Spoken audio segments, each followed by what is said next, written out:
In our data, we've added an array of product details. We want those details to show up as a list right over here.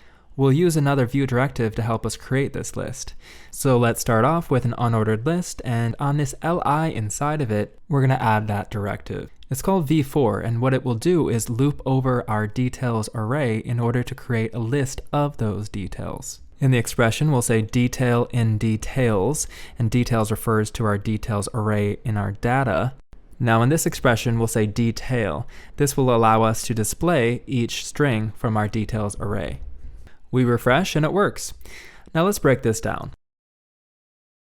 In the expression, details refers to details in our data. This is the collection that we're looping over. Detail is the nickname or alias for the element that we're iterating on as we loop through the collection. We can use that same alias in this expression to print out each string as we loop through them. It's kind of like v4 is an assembly line for creating lists, so you can imagine this mechanical arm taking these strings from your collection and making a list accordingly.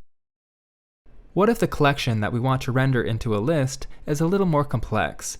In our data, we now have a collection of variants, meaning we have different versions of the product with an ID and a color respectively. So let's get these variant colors to display on our page. We'll create a div and use v4 on it and say variant in variants.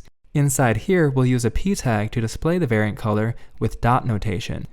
We refresh and the colors are showing up on the page. When rendering lists like this, it's highly recommended to use a special key attribute so that Vue can keep track of each node's identity. Here we're using the shorthand for vbind to bind the key to our variant's variant ID value. For the challenge of this lesson, add an array of sizes to your data object, then use v4 to display them as a list.